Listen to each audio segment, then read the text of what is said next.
한 주간 평안하셨습니까? 예. 날씨가 오락가락하지만 이제 봄이 온 것 같습니다. 벌써 벚꽃도 다 진 것 같고요.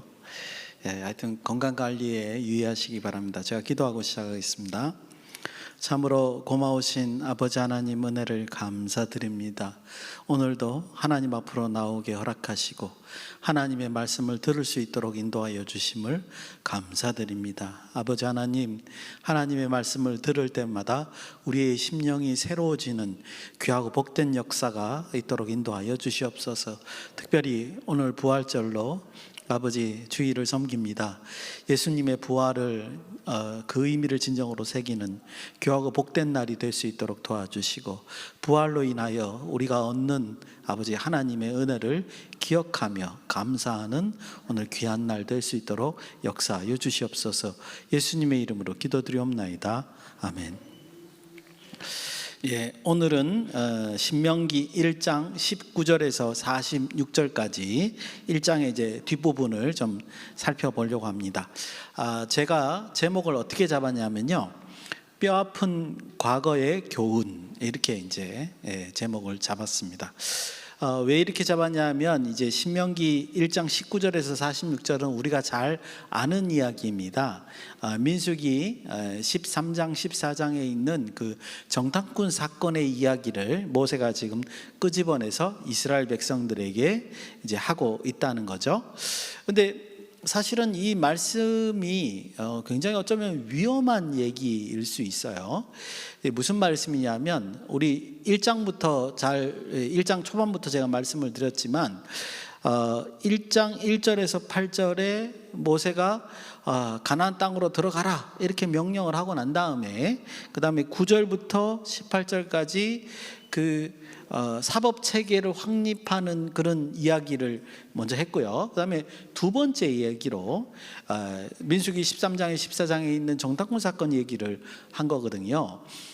제가 이제 지난주에도 말씀드렸지만 뭐라 그러냐면, 분명히 모세가 이 마지막 자기가 이제 죽기 얼마 직전에 이제 광야 2세대에게 마지막 전하는 말인데, 특별히 과거에 있는 사건들 가운데 몇 가지 이야기를 뽑아가지고 여기서 언급하는 것은 특별한 목적이 있다는 거죠.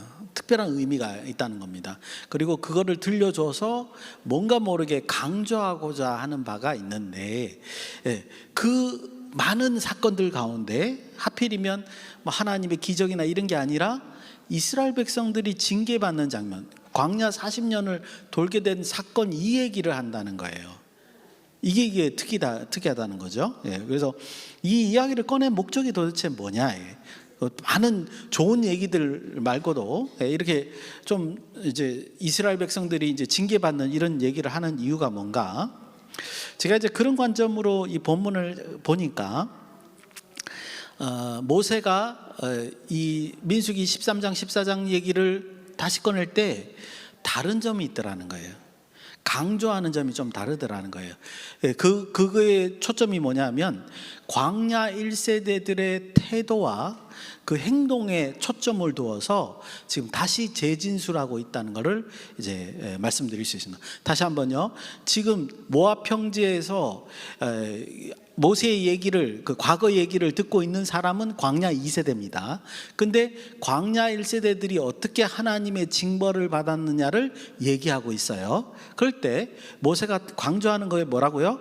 광야 1세대들의 태도와 행동이 어떠했는가를 특별히 끄집어내서, 같은 사건의 이야기라도 끄집어내서 지금 얘기를 하고 있다는 겁니다.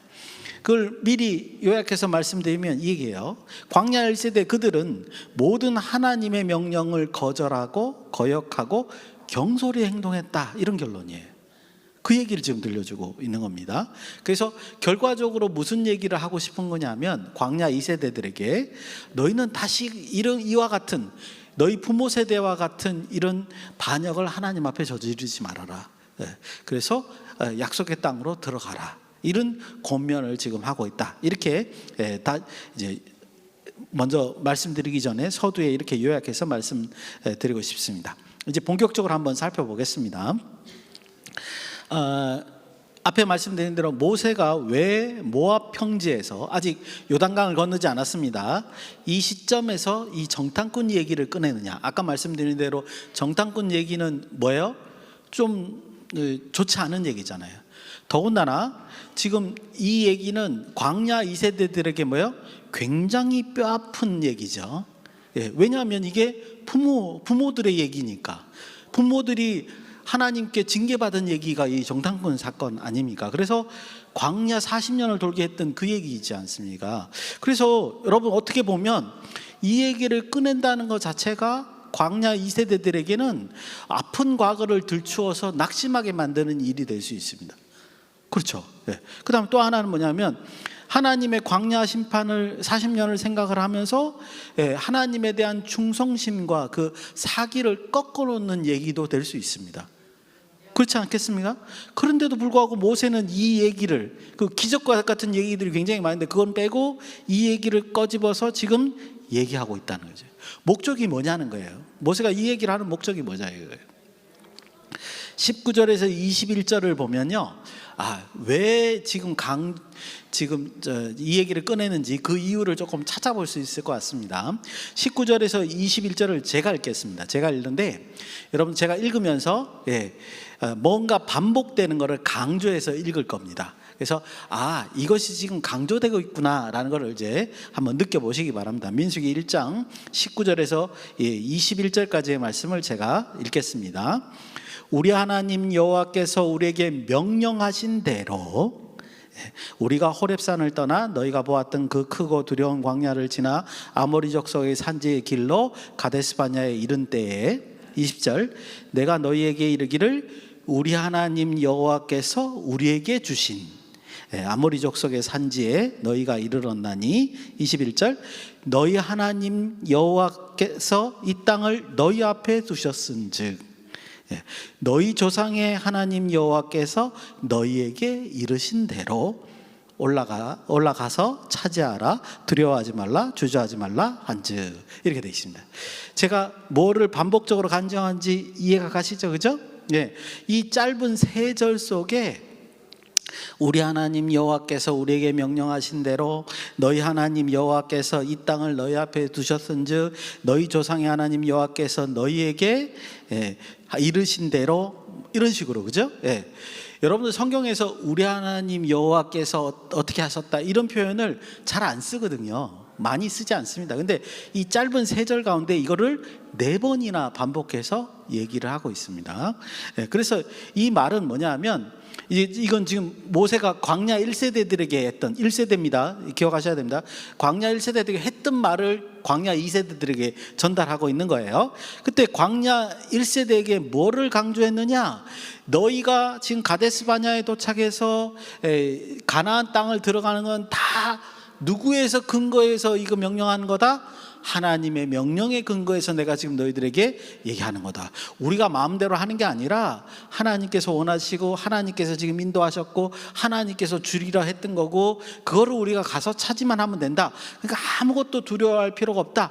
이렇게 모세가 옛날 광야 1세대들에게 강조했다는 거예요. 모세가 그걸 강조했다는 거예요. 그러니까 이렇게 말한 이유, 이 말한 이유는 뭐냐면 광야 1세대들에게도 마찬가지고 2세대들에게도 나중에 마찬가지입니다만 광야 1세대들에게 이게 얘기했다는 거예요. 너희가 지금 전쟁하는 것 때문에 두렵지. 그렇지만 전쟁은 너희들의 능력이나 너희들의 의지나 이런 걸로 좌우되는 게 아니라 하나님이 함께 하시냐 함께 하시지 않느냐 이거에 좌우된다. 그거를 광야 2세대들에게 얘기했다는 거예요. 똑같이 광야 2세대, 지금 이 과거 얘기를 듣고 있는 광야 2세대들도 그거를 인식하게끔 지금 얘기를 하는 겁니다.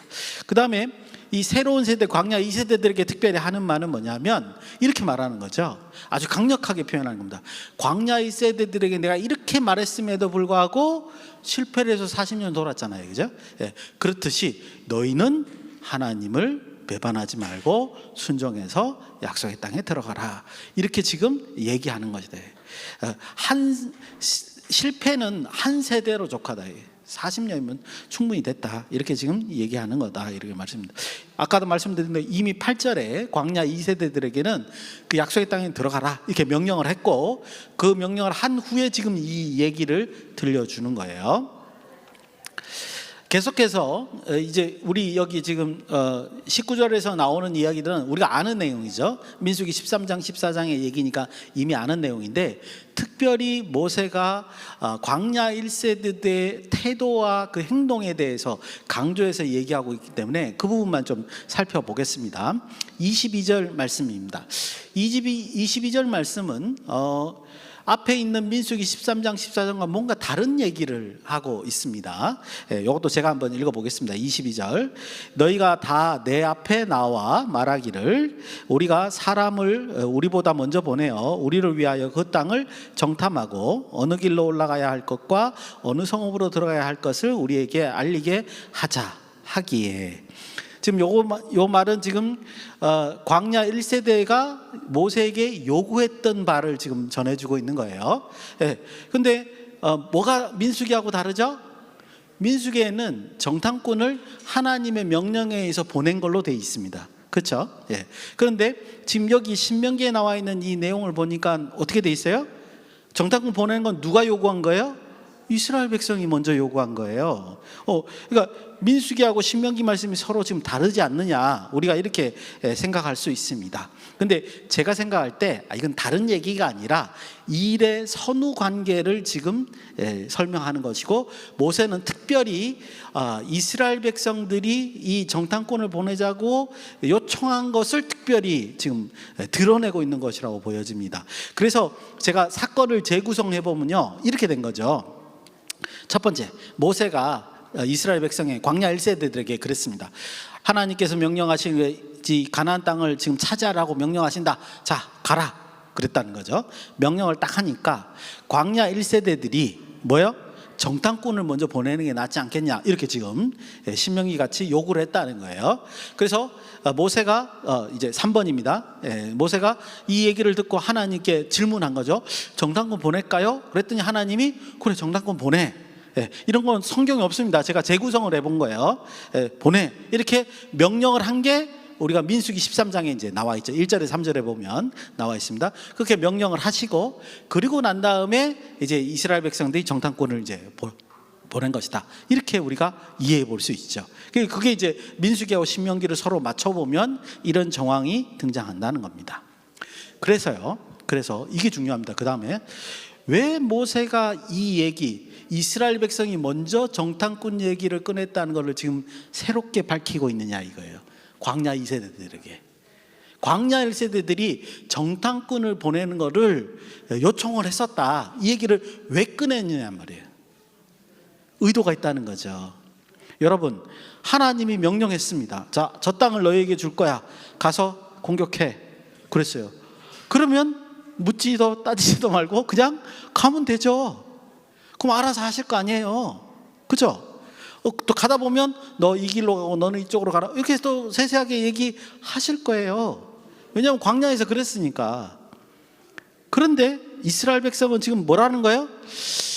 어디로, 다시 한번 그거 보십시오. 22절에 보니까 이렇게 돼 있죠. 어느 길로 올라가야 할 것과 어느 성읍으로 들어가야 할 것을 우리에게 알리게 하자. 누구를 통해서? 정탐꾼을 통해서. 그러니까는 먼저 사람을 보내서 어디로 갈지 우리 작전이나 짜고 들어갑시다, 이 얘기를 하는 거거든요. 이 말은 느낌이 어떤 느낌이냐면 뭔가 하나님의 명령에 주저주저하고 있는 모습이 보인다는 거예요.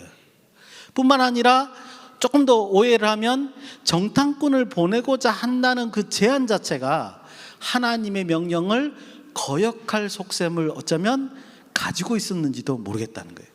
그래서 40일 동안 정탐하고 왔을 때 그때 이스라엘 백성들이 그 밑에 나옵니다. 24절에서 25절 보니까요, 똑같이 모세가 얘기하고 우리 민수기 13장에도 그 사실이 드러납니다.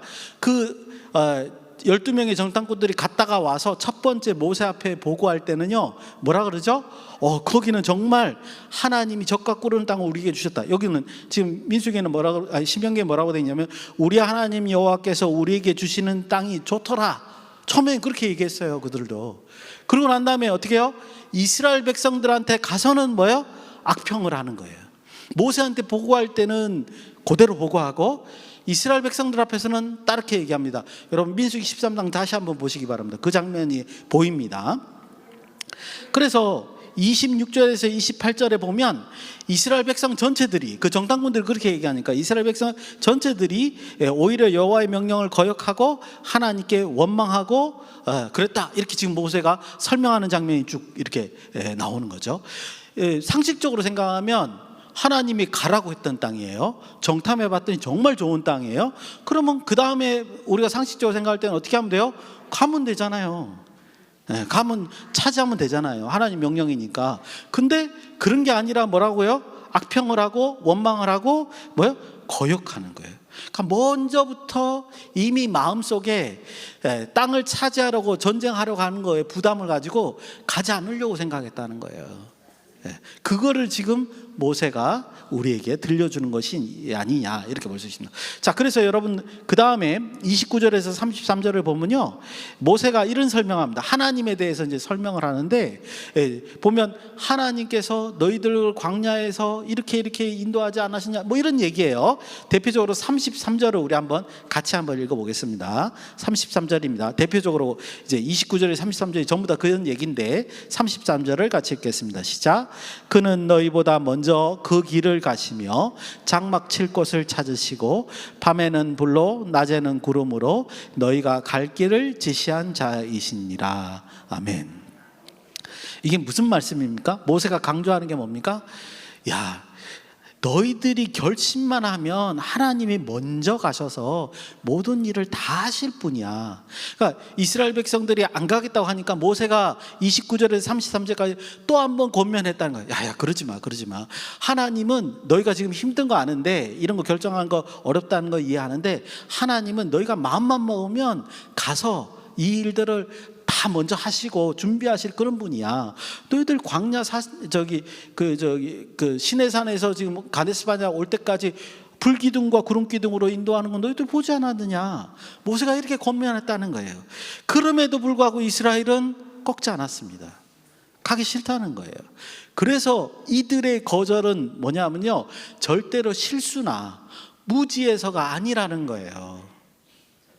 그들은 무지해서 실수로 하나님 명령을 거절한 게 아니라 알고 고의적으로 반역을 했다는 것을 여기서 모세가 드러내고 있는 겁니다. 그러니까 모세가 광야 2세대들에게 광야 1세대들의 행동 중에 어떤 점을 드러내고 싶은 거냐면, 그들이 가나안 땅 들어가려고 하는 것을 반역함으로, 고의적으로 반역함으로 안 들어갔다, 이 얘기를 지금 전해주고 있는 겁니다. 그러니까 당연히 하나님이 징계를 할 수밖에 없지 않느냐, 그 얘기를 하는 거죠.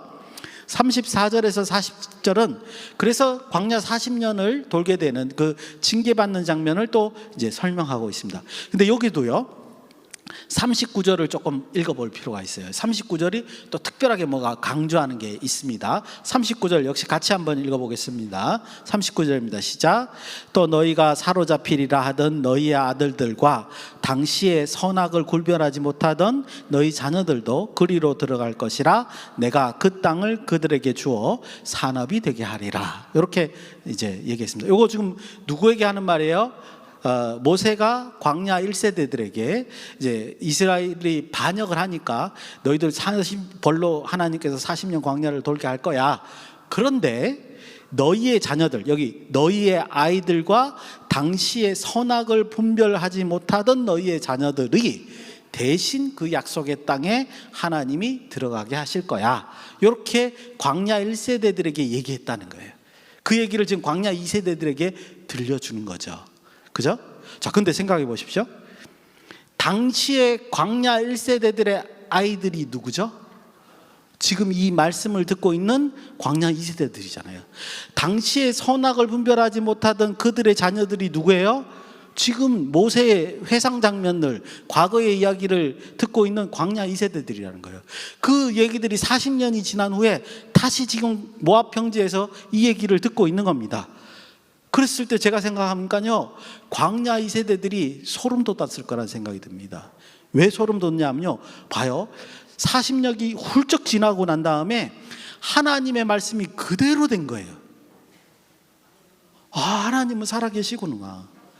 하나님은 한 번 말씀하신 것을 절대로 안 지키시는 법이 없구나. 이걸 깨달았을 거라는 거예요. 40년 지나고 나서 진짜 요단강 건너기 직전에 모압 평지에 모여 있잖아요. 광야 2세대들이. 광야 1세대들은 다 죽었습니다. 여호수아와 갈렙 빼놓고는 다 죽었습니다. 모세도 이제 이 말하는 모세도 좀 있으면 죽을 거예요. 그래서 광야 2세대들이 들어갈 준비를 딱 하고 있는데 모세가 이 얘기를 해주는 거예요. 그러니까 광야 2세대들이 이 얘기를 듣고 정말 40년 전에 하나님 말씀하신 게 우리에게 지금 실현되고 있구나, 이걸 느꼈을 거라는 거예요. 현실이 된 거죠, 말씀이. 그죠? 41절에 46절, 이제 정탐꾼 사건의 그 마지막 에피소드를 여기서 설명하고 있습니다. 또 한 차례 이제 이스라엘이 반역하는 장면이죠. 모세가 이제 너희가 40년 광야를 돌 거야 얘기하니까 이스라엘 백성이 그것마저도 이제 거역을 하면서 그럼 지금 치러 올라가면 되죠, 그러면서 가나안 땅을 공격하는 겁니다. 그랬더니 모세가 너희들 지금 치러 가면 전쟁에서 저 하나님이 함께 하시지 않을 거야. 그럼에도 불구하고 치러 올라갔다가 패하고 돌아오는 그런 이제 장면이죠. 그리고 난 다음에 이제 극명하게 하나님께서 보여주는 겁니다. 전쟁의 성공과 실패는 무엇과 관련이 있다? 하나님께서 함께 하시느냐 함께 하시지 않느냐, 이것과 관련인 거지 너희들이 원한다고 해서 전쟁에 이기는 건 아니야. 이걸 잘 이제 보여주게 되고, 그들이 그래서 어쩔 수 없이 순종을 해서 광야 40년을 지내고 지금 현재 다 죽고 광야 2세들만 이 모압 평지에 남게 되었다. 이 얘기를 이제 마지막으로 모세가 들려주면서 이제 끝나는 그런 내용입니다. 그래서 이제 오늘 이제 짧게 묵상하면서 마칠 텐데요.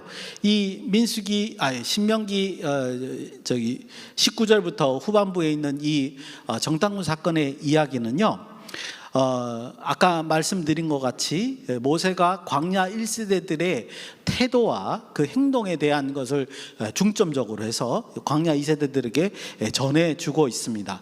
여기서 내용들 중에서 우리가 주목하게 될 것은 뭐냐면, 하나님이 함께 하실 때와 하나님이 함께 하시지 않을 때 발생하는 그 결과에 대해서 정확하게 대비해서 이제 보여주는 걸 우리가 볼 수 있습니다. 대표적으로 아까 맨 마지막 부분이었죠. 가나안 땅에 쳐들어가라 이렇게 하나님이 명령할 때는 청개구리 같이 안 갔고요.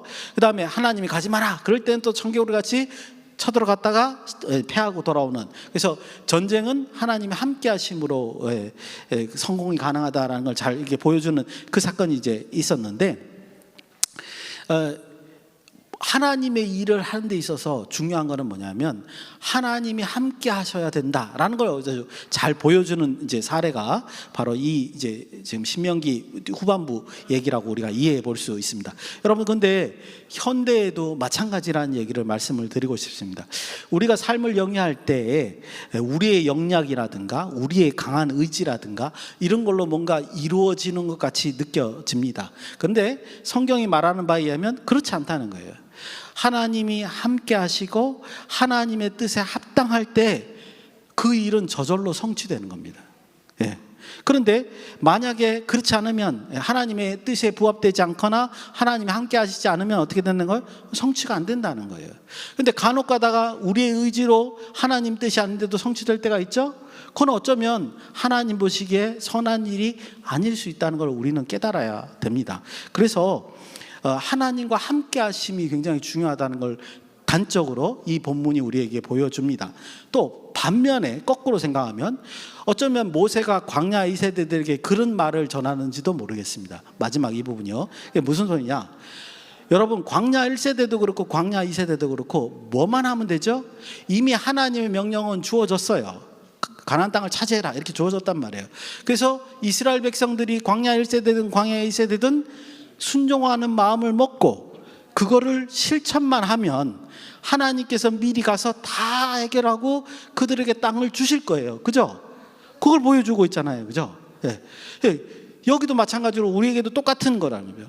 만약에 하나님의 명령에 순종하는 마음만 우리가 갖게 된다면 어떻게 해요?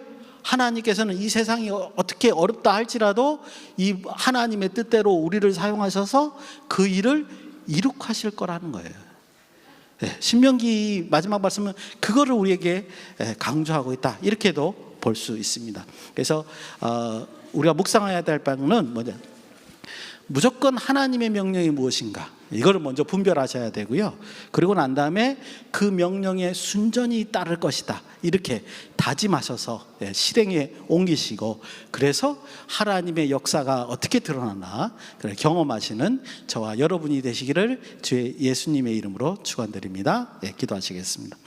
참으로 고마우신 아버지 하나님, 은혜를 감사드립니다. 오직 하나님의 명령으로 살아가는 우리 모두가 될 수 있도록 인도하시고 함께하여 주시옵소서. 그래서 하나님의 기적이 이 땅에 드러날 수 있도록 우리에게 역사하시며, 또 그 길을 그 일들을 기뻐하며 하나님께 영광 돌릴 수 있도록 인도하여 주시옵소서. 예수님의 이름으로 기도드리옵나이다. 아멘.